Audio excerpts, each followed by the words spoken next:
Oats dhokla খুবই healthy একটা recipe. এটা ব্রেকফাস্টেও খেতে পারো বা ইভিনিং স্ন্যাক্সেও খেতে পারো।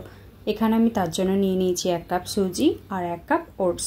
তো দুটোকে খুব ভালোভাবে মিক্সার গ্রাইন্ডারে ঘুরিয়ে নিয়ে একটা পাউডার তৈরি করে নেব। পাউডারটা একটা বাটিতে ঢেলে নিয়ে এখানে আমি পরিমাণ মতো টক দই মিশিয়ে দেব আর দেব পরিমাণ মতো জল।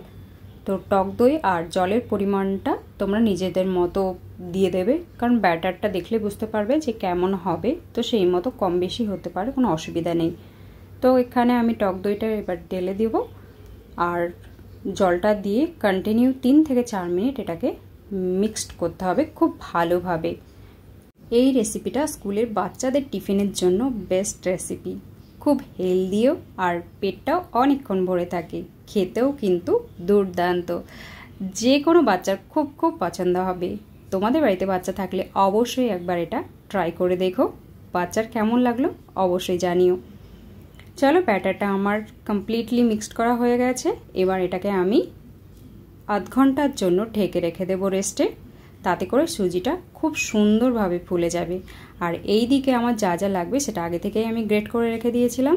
এখানে আমি দিয়ে দিলাম কাঁচা লঙ্কা কুচি, পরিমাণ মতো লবণ, আর দিয়ে দিলাম গাজর, অনেকটা ধনেপাতা কুচি। এবার এগুলোকেও আমি খুব ভালোভাবে মিশিয়ে নেব ব্যাটারের সাথে। মিক্সড করার পরে সবশেষে যেটা অ্যাড করতে হবে সেটা হচ্ছে যে ইনো, ফ্রুট সল্ট। তো ইনোটা সবার শেষে দেব। তার আগে আমি কালারের জন্য অল্প একটু হলুদ দিলাম। অল্প হলুদটা না দিলেও চলবে, কিন্তু ধোকলাটা যেহেতু হলুদ হলুদ দেখতে হয় সেই জন্য একটুখানি হলুদ অ্যাড করেছি। তাতে করে দেখতে সত্যিই খুব সুন্দর লাগবে।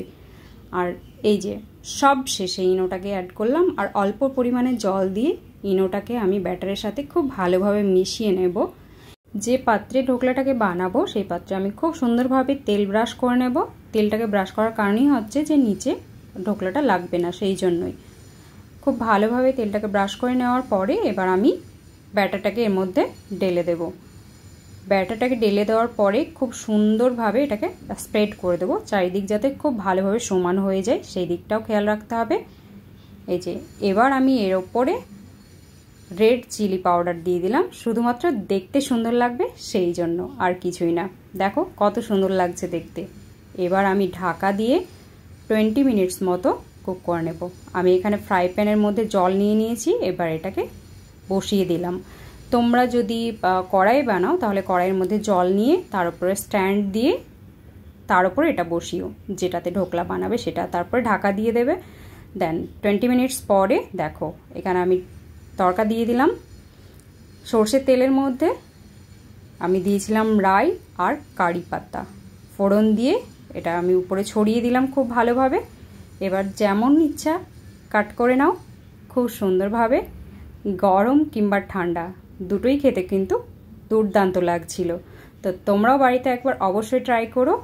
ভালো থেকো সবাই, আর পরিবারের সবাইকে ভালো রেখো। রেসিপিটা ভালো লাগলে অবশ্যই লাইক, শেয়ার, কমেন্ট করতে ভুলো না। আর চ্যানেলটা ভালো লাগলে অবশ্যই সাবস্ক্রাইব করো। ভালো থেকো।